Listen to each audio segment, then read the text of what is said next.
O tema da mensagem de hoje é vencer o jugo do medo. Abra a palavra de Deus em Mateus, Evangelho de Mateus, capítulo 14, a partir do versículo 22.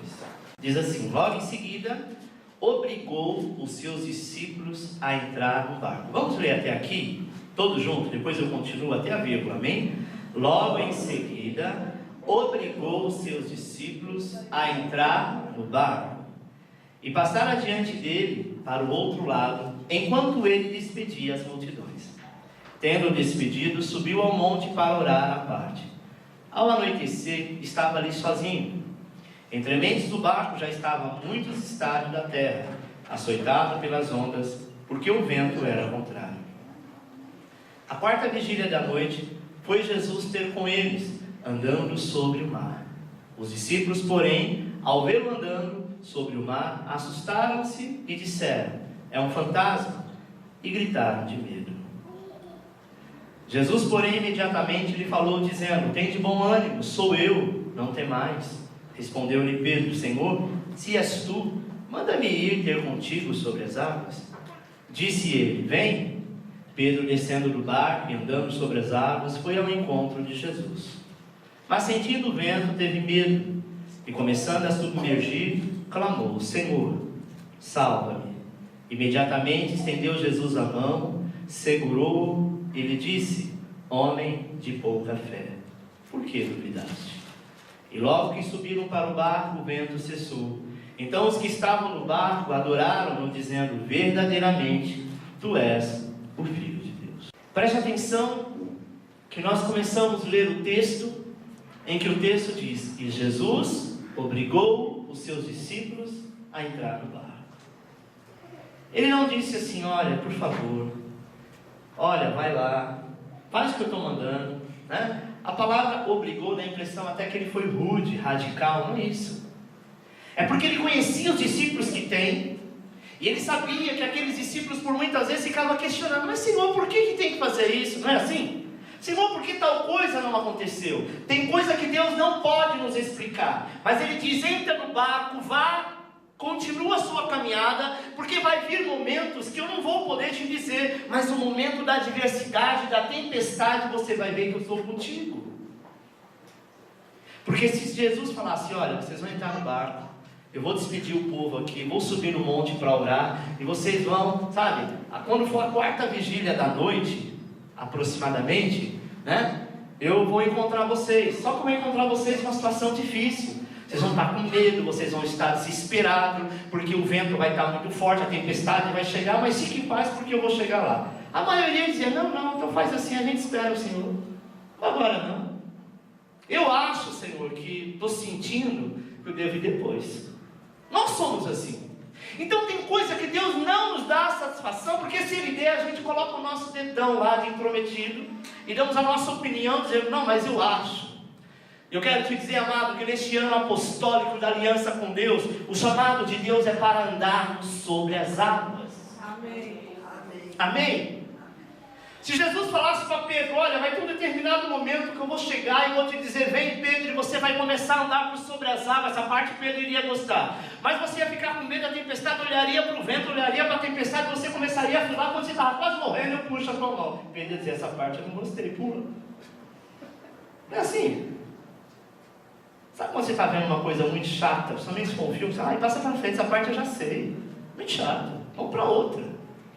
E nós às vezes queremos tratar as coisas de Deus exatamente assim: olha, não está bem, não está bom, eu vou dar um tempo, eu vou passar, vou ficar uns dias fora, depois eu volto, vejo o que eu faço. Você volta para o final da fila, porque aquilo que Deus começou a fazer na tua vida, não tem momento de cortar pedaço da cruz não. Ou você vai inteiro, ou você morre afogado. Está entendendo? Essa não é uma condição simplesmente espiritual, amado, mas sim, literalmente, para andarmos sobre a multidão dos nossos problemas. E esta campanha que fala que a unção despedaça o jugo no qual nós estamos dizendo, são os problemas, são os fardos que nós temos levado a cada dia, são as tempestades que vêm sobre a nossa vida, e que nós temos um jugo chamado medo de não conseguir, medo de se frustrar, medo que não vai dar certo, medo disso, medo daquilo. Mas sobre essa multidão dos nossos problemas, nós precisamos de uma só palavra que está em Romanos 16, 20, que diz assim: e o Deus de paz em breve esmagará a Satanás debaixo dos vossos pés. A graça de nosso Senhor Jesus Cristo seja convosco. O diabo pode até se levantar. A Bíblia diz, nunca disse que ele não faria isso. Nunca disse que você seria sempre vencedor. Mas a Bíblia te garante que você é mais que vencedor. Amém? Sempre vencedor não soa bem, sim ou não?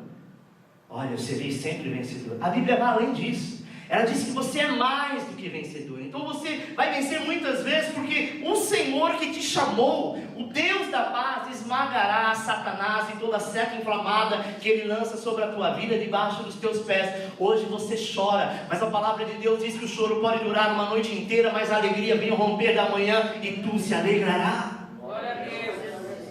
A tempestade quer nos fazer naufragar, meu irmão. A tempestade, sabe, quer nos fazer parar. Mas o poder de Deus, sabe, que está em ti, fará com que todas as coisas para você mais que vencedor. Romanos 8,37 diz: mas em todas estas coisas somos mais que vencedor. Por quê? Por aquele que nos amou. Você está entendendo? Quantos têm filhos aqui? Levante a mão.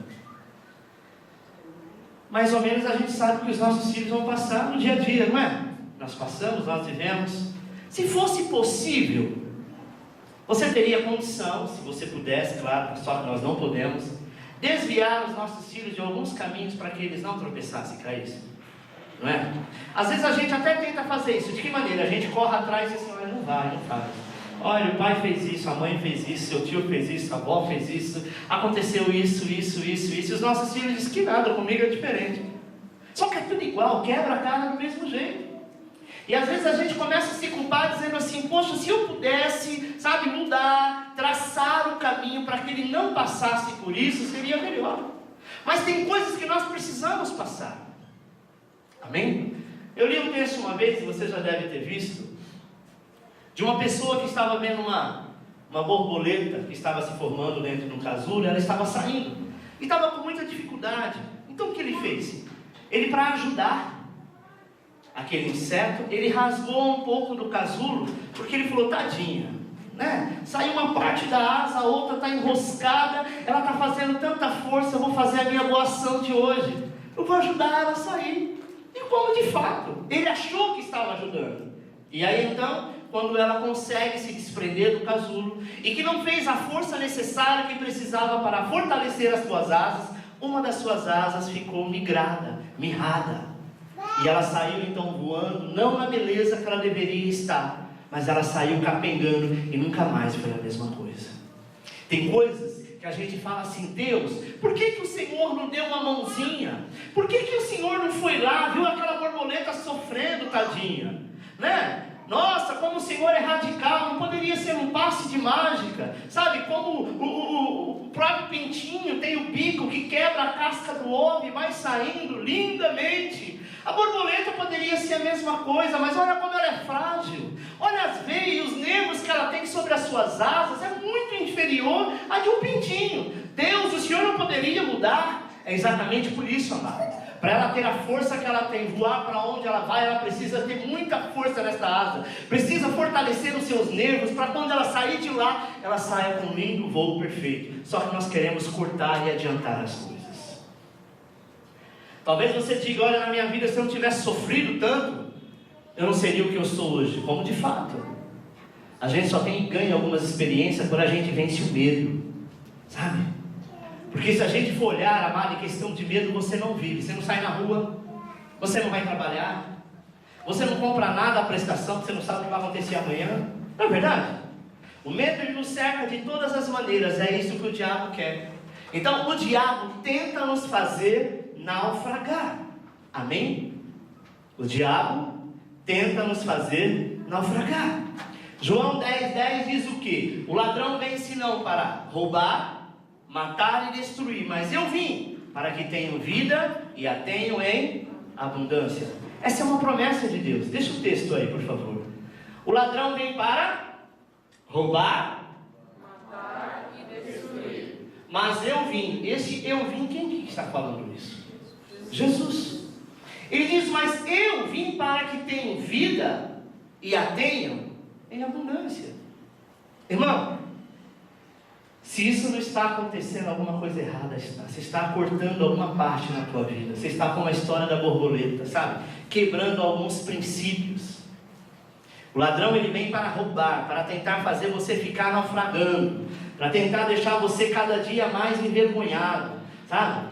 O diabo, ele tenta fazer isso, ele tenta fazer você naufragar, ele tenta fazer você ser envergonhado, mas a graça e a misericórdia do Senhor está sobre a tua vida. E ele diz, fique em paz, porque eu vim para te dar vida, e vida em escassez. É isso que ele diz? Não, em abundância. Primeiro, roubando a nossa visão e o nosso entendimento. É isso que o diabo faz. Primeira coisa que ele rouba é a tua visão. Segundo é o teu entendimento. O que é roubar a visão? Você não consegue enxergar aquilo que Deus tem para ti. Segundo, rouba o seu entendimento, ou seja, você não consegue entender, sempre vê do lado contrário. Tem pessoas que sempre se acham o pior dos piores, aquele que não consegue nada, aquele que não está avançando em nada, e o Senhor está, sabe, literalmente bradando do céu dizendo, filho, eu sou contigo. Mateus 14, 26 diz assim, os discípulos, porém, ao vê-lo andando sobre o mar, assustaram-se e disseram, é um fantasma, e gritaram de medo. Preste atenção, Jesus foi confundido com um fantasma. Por quê? Porque ele não disse o que iria fazer. Quando nós não temos noção do que o Senhor vai fazer na nossa vida, tudo que nós olhamos, achamos que é o diabo, e muitas vezes é o próprio Deus tratando a tua vida. Olha, pastor, o diabo fez isso, o diabo fez aquilo. Meu, alguma coisa está errada. Como é que o diabo entrou na tua casa, tocou no que é seu, matou, roubou, fez isso e aquilo, se a palavra de Deus diz que o diabo não toca no justo? Você está entendendo? Quando Elias foi para a caverna, ele ouviu algumas vozes, dentre elas furacão, dentre elas tremor. E a Bíblia diz que nenhuma daquelas vozes era de Deus. Mas quando ele ouviu uma voz mansa e suave, essa era a voz do Senhor. Sim ou não? Nós vamos ouvir muitas vozes, mas às vezes o medo nos faz naufragar. Sabe? O diabo, ele quer roubar a nossa visão, o nosso entendimento. Não é possível você na casa do Senhor, você procurando fazer o máximo e o melhor e fazer com excelência. E nós não somos perfeitos, às vezes erramos. Não é possível que um Deus tão grande, tão misericordioso, que entregou a sua própria vida na cruz do Calvário, seja um Deus vingativo. Que a qualquer momento, sabe, ele desce o cajado na tua cabeça, faz você passar por isso e por aquilo. O diabo tenta mostrar um Deus aos seus olhos que não existe, mas ele diz assim, eu tenho vida e vida em abundância para te dar. Eu não sou esse monstro que estão pintando, pelo contrário. Você é muito além do que você possa imaginar. Só que você não se enxerga em relação a isso. Além de não conhecer a Jesus, eles ainda acharam que Jesus era um fantasma. Por quê? Porque Jesus não explicou que viria depois e que isso iria acontecer. Porque se ele explicasse, não ia ser complicado? Não ia ouvir opinião? Amém? Segundo, roubando o nosso domínio espiritual. Mateus 14, 27 diz, é um fantasma, e gritaram de medo. Jesus, porém, imediatamente lhe falou, dizendo, tem de bom ânimo, sou eu, não temais. Uma das coisas que Deus reconhece em nós é falta de ânimo. Tem de bom ânimo. Ah, pastor, não dá, eu vou chutar o pau da barraca, estou nem aí. Olha, tentei até aqui, não deu, eu estou endividado, eu estou com problema, eu estou com a vida financeira bagunçada, meu casamento está destruído, a minha saúde está só por um fio, eu estou orando, eu estou buscando, eu estou fazendo campanha, eu estou fazendo isso e aquilo e até agora nada. Sabe o que é isso? São pessoas que se desesperam. Jesus falou, por que vocês estão com medo? Eu não mandei vocês ir, eu praticamente não obriguei vocês a entrar no barco. Agora vocês estão no barco, no meio de uma tempestade, aí então eu vou deixar o fantasma, né? O Chuck, o Fred, e barco? Que Deus sou eu que te manda entrar num barco e quando vem a adversidade você diz que é o inimigo e eu fiquei lá atrás distraído orando. Eu sou contigo mesmo no meio da adversidade. Mesmo no meio da tempestade eu continuo sendo contigo. Oh, acorda. Medo para quê? Se a Bíblia diz que o medo não vem de Deus. Está entendendo? Só que o medo havia dominado. Felizmente, amado, o relacionamento daqueles pescadores julgava aquele momento ser uma cena impossível. Viviam com Jesus, andavam com Jesus, comiam com Jesus, dormiam e acordavam com Jesus e não conheciam Jesus. Nenhum momento eles pararam quando Jesus disse assim: olha, vão na frente, logo em seguida eu vou atrás. Nem por um momento eles pensaram: como que Jesus vai vir? Será que ele vai pegar um táxi? Será que ele vem no próximo bote? Sabe quando Deus fala as coisas com a gente acha que não é conosco? Às vezes a gente acha que é com qualquer pessoa, menos conosco, e quando vai acontecer você não sabe, porque você não teve a informação anterior, você não guardou, você não pegou para você. E claro, quando eles viram alguém andando por sobre as águas, falou: opa, é um fantasma. Só pode ser. Tem crente que morre de medo de fantasma. Tem crente que adora filme de terror para depois ficar vendo demônio dentro de casa. Tem crente que adora, sabe, ficar ouvindo aquelas histórias de antigamente, até mesmo acredita em mula sem cabeça. E quando ouve qualquer barulho dentro de casa, já pede para acender a luz. Mas eu não tenho medo de ficar com a luz apagada. Mas se converter, irmão, não existe fantasma, o fantasma é você mesmo. Nós é que fantasiamos as coisas, sabe? Terceiro, roubando a nossa fé através das evidências. Mateus 14:30. Mas sentindo o vento, teve medo e começando a submergir, clamou ao Senhor: salva-me. Pedro era o mais ousado deles. Quando viu aquela situação, aquela adversidade, quando sentiu medo e ouviu Jesus dizendo: calma, sou eu, não te espante, não te pasme. Ele disse: se tu és o Senhor mesmo, então ordena que eu vá até a ti. Por que Pedro faz essa colocação? Porque Deus nunca te mandaria para um lugar que Ele não pudesse estar presente. Amém? Deus nunca vai mandar para um lugar onde Ele vai falar: aí eu não entro. Porque se Ele mandar, não é Ele que está mandando. Então Pedro entendeu: se eu perguntar para ele se é ele mesmo, então ordene que eu vá até você. Jesus poderia dizer: não, aqui é um mistério entre ele e o Pai, e você não pode vir. Ele entendeu que não era Jesus, porque Jesus era transparente. Jesus não tinha medo de nada, ele não tinha o que se esconder. Ele simplesmente disse: então venha. Aí Pedro sentiu fé. O que ele faz? Ele desce do barco, coloca o pé lá na água. Por incrível que pareça, a água parecia esse solo firme. Ele: opa, alguma coisa está acontecendo, não é que é o mestre mesmo, ô glória. O medo já tinha ido embora. Mas medo é uma coisa que vai e que volta. Ele começa a andar então sobre as águas, olhando para Jesus. Mas preste atenção, que o texto diz o seguinte: que as águas jogavam o barco de um lado para outro. As ondas eram tão fortes que o barco quase ia a pique. Então, ou seja, havia uma tempestade. Tempestade, muitas vezes, não é só chuva. Uma tempestade de ventos naquele oceano. E que eles estavam com medo. Não era um grande barco. Um grande barco tomba, imagina um barquinho daquele que eles estavam, né, dentro da água. Quando Jesus fala com ele, a tempestade acalma. Mas quando Pedro vai em direção a Jesus, olhando para Jesus, ele continua andando por sobre as águas. Mas no momento que o vento vem de novo e começa a soprar, ele olha para o vento.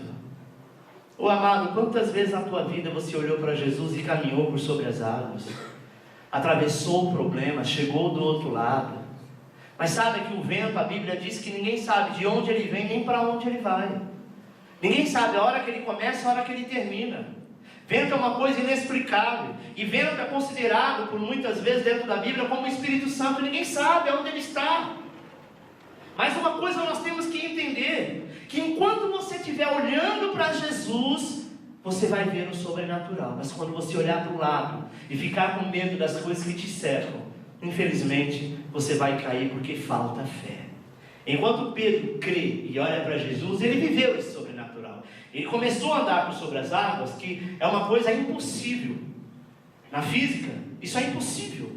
Ninguém consegue andar por sobre as águas. Amém? Mas quando ele começou a reparar o vento contrário, as ondas, a tempestade, ele começa então a afundar. Sabe, irmão? Nós temos que dizer Ebenezer todos os dias. Ebenezer quer dizer: até aqui me ajudou, Senhor. Se Ele me ajudou até ontem, Ele me ajuda até hoje, e o meu futuro, Ele estará comigo se eu permanecer nele. Amém? Se não fosse assim, Daniel tinha se desviado quando foi lançado na cova de leões. Sadraque, Mesaque e Abednego tinha se desviado quando foi lançado na fornalha ardente. Mas eles permaneceram, a tempestade chegou, o mal, a adversidade veio, mas eu continuo firme no Senhor. Saiba de uma coisa: sabe por que você não morreu ainda? Ah, pastor, não chegou a minha hora, eu sou muito novinho. Não, eu tenho muita coisa para fazer. Não morri ainda porque, sei lá, porque Deus não quer. Você não morreu ainda porque você não chegou na estatura de varão perfeito. O dia que o Senhor cumprir todas as promessas na tua vida, aí então Ele mesmo te recolhe. Mas não é humilhado, não. Ele vai te recolher de uma maneira nobre. Você será reconhecido como homem e mulher de Deus. Amém, irmão? Mas enquanto vida você tiver, a luta vai chegar. Às vezes as lutas chegam do lado das pessoas que a gente mais ama. É o marido, é o filho, é a esposa. Às vezes nós somos colocados diante de uma situação em que talvez é praticamente assim: ou você escolhe eu ou Deus. Deus, por que o Senhor permite isso? Sabe por quê, irmão? Porque Ele quer mostrar para você, porque Ele sabe quem Ele é, o quanto Ele é importante na tua vida. E o dia que você tomar esta posição, Ele vai mudar a história da sua vida. Amém? Infelizmente, quando Jesus estava naquela cruz, Ele olhou para baixo, só estava lá João, as Marias e a sua mãe. E os outros discípulos tinham, desculpa a expressão, picada a mula. Mas mesmo assim Ele não os abandonou. Logo quando Ele ressuscitou, Ele se apresenta no meio de seus discípulos e continua abençoando. Até mesmo Pedro, que tinha negado Ele por 3 vezes, Ele é o primeiro a visitá-lo. Pastor, mas o que fazer para vencer o jugo da tempestade? Para vencer o jugo da tempestade é preciso primeiro guardar o nosso coração. Coração, amado, é terra que ninguém pisa, então você pode guardar. Aquilo que você aprendeu, aquilo que você foi ministrado, ninguém pode te roubar. Tem um ditado que diz: se você quer dar algo para o filho, uma coisa que você pode dar para o teu filho e ele nunca vai perder, ou ninguém nunca vai tomar, é o estudo. Ele pode ir para qualquer país, ele pode ir para qualquer lugar. Aquilo que ele estudou, ninguém o rouba. Amém? Por quê? Porque está guardado no seu entendimento, que nós chamamos de coração. Está guardado no seu coração. Provérbios 4:23 diz: guarda com toda a diligência o teu coração, porque dele procede as fontes da vida. Uma pessoa que é honesta e tem o seu coração honesto, aonde ele estiver, ele vai agir de honestidade. Então, meu irmão, seja honesto, tenha uma vida de santidade. É uma coisa que hoje em dia muitas pessoas não querem mais ter, vida de santidade. Diz: não, pastor, isso é coisa do passado. Os namoros de hoje é assim mesmo. A gente namora, a gente fica, a gente tem relação, a gente rala e rola. Hoje é assim, você não sabe que é assim? Nunca foi, nunca será. Se você é cristão, você precisa ser a diferença. Mas o meu amigo faz, a minha amiga faz. Salvação é individual. Amém? Ser santo não é só na área sexual, não é só a vida íntima. Ser santo é ser separado. Como diz o termo grego, Kadosh quer dizer separado. Seja diferente. Todo mundo faz falcatrua, não precisa você fazer. Ah, mas todo mundo faz cambalacho, não precisa você fazer. Você tem opção, eu faço ou eu não faço. Isso é ser diferente, sabe? Não deixe seus sentimentos te dominar, porque o sentimento é uma coisa muito complicada. Porque às vezes na hora da ira a gente pretende fazer tantas coisas. Tem gente que na hora da raiva fala, mas eu vou matar, eu vou esganar. São sentimentos que na hora você tem, mas que você não tem coragem de fazer. Mas esse sentimento ele vem destruindo tudo, arrebentando tudo, fazendo com que você continue carregando um jugo que você não tem. É onde nós precisamos ter o autocontrole, amém? Você só vence a tempestade, amado, se o teu coração estiver pleno no poder de Deus, obedecendo ao Senhor. Segundo, é preciso ter um sentimento diferenciado. Salmo 1, versículo 1 diz assim: bem-aventurado o homem que não anda segundo o conselho dos ímpios, mas se detém no caminho dos pecadores, nem se assenta à roda dos escarnecedores. Antes, tem o seu prazer na lei do Senhor, e na sua lei medita dia e noite. O salmista, quando diz bem-aventurado o homem que não anda segundo o conselho de ímpio, a gente imagina que ímpio é aquele que não serve a Deus. Não é verdade. A Bíblia chama essas pessoas de gentil. Aquele que não é crente, ele não é ímpio, ele é gentil. Quem é o ímpio então? O ímpio é aquele que conhece a Deus, que conhece a vontade do Senhor e não a pratica. Este é o ímpio. Amém? Tem muitas pessoas que estão dentro da casa do Senhor que são ímpios, que se levanta contra o ministério, se levanta contra o pastor, se levanta contra o líder, se levanta contra pai e mãe. São ímpios, que poderia fazer a coisa diferente, mas faz ao contrário. A palavra ímpio, sabe? É uma mistura de im quer dizer afastado, pio de Deus, afastado de Deus. E a pessoa só é afastada de Deus se um dia ela andou com ele. Sim ou não? Ah, então é o desviado? Não. O ímpio, ele não é desviado. Pelo menos não oficialmente. Ele não, sabe, declarou, olha, não estou indo na igreja, estou afastado, não tomo Santa Ceia. Não, o ímpio toma ceia. O ímpio está dentro da casa do Senhor, sabe? Vestindo uma camisa de crente, mas na verdade não é crente coisa nenhuma, é espírito de rebelião. E a Bíblia diz que o Senhor não terá misericórdia desses ímpios naquele dia. Amém? Enquanto todos temeram, este Pedro então ousa sair do barco, amado, em vez de ficar enxergando o fantasma. Vai chegar um momento que o Senhor vai chegar contigo e falar: agora sai do barco. Chegou o momento de você andar sobre as águas. Não é isso que você está me pedindo? Você está pedindo milagre? Você não está pedindo transformação? Você não está pedindo para mim entrar na tua casa, mudar a estrutura, mudar a tua vida? Tudo bem, para mim fazer isso você tem que estar comigo, então sai do barco. Como eu vou sair do barco no meio dessa tempestade, Senhor? Como que eu vou sair do barco? Eu não sei nem nadar, eu vou pisar nesta água e eu vou morrer. Aí chegou o momento de confiança, sabe? Aí chegou o momento de ter um sentimento diferenciado. Esse é ser diferente. Eu não sei, mas o Senhor mandou, eu vou fazer. Amém? Terceiro e último, é preciso avançar contra a tempestade. Números 25, 7 diz: porque melhor é que te diga, sobe para aqui, do que seres humilhado perante o príncipe. É melhor que te diga, esteja comigo, esteja com o Senhor, do que ser humilhado no mundo, ser humilhado por Satanás. Porque o diabo é mestre para humilhar os outros. Te chama e diz: não, pode fazer, isso aqui não tem nada a ver, isso aqui ninguém está vendo. E quando você faz, por amizade, por consideração, lá na frente ele diz: está vendo? Quem é você? Que disse que não fazia, que era o santarrão.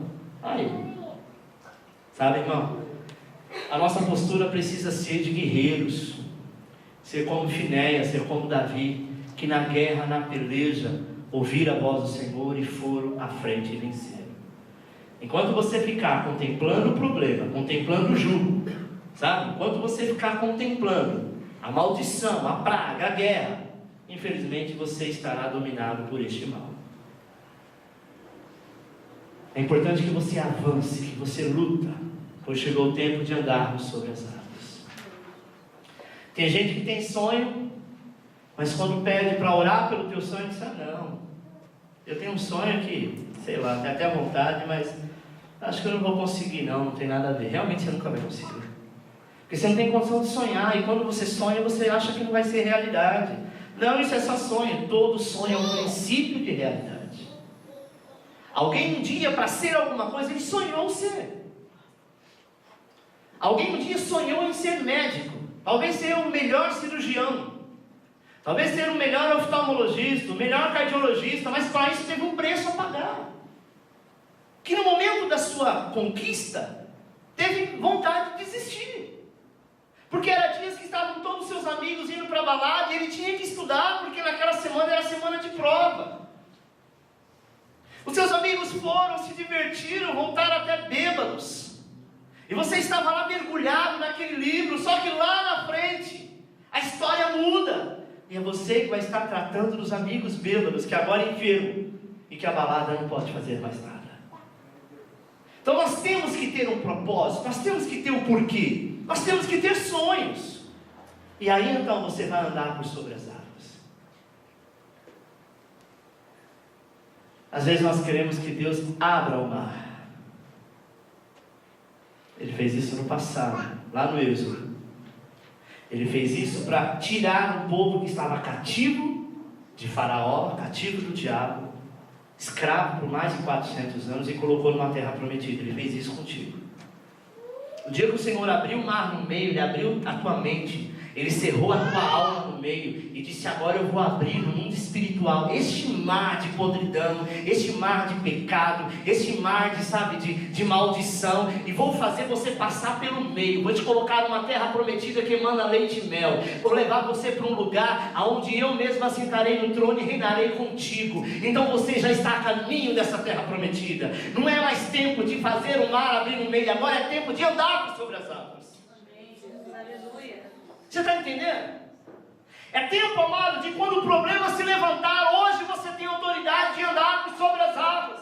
Porque você está num barco chamado igreja, chamado casa do Senhor, e que Ele diz: entra e aguarda no tempo que eu vou ter contigo. Glória a Deus, aleluia. E no tempo que eu tiver contigo, saiba que eu continuo sendo o mesmo, porque eu sou imutável.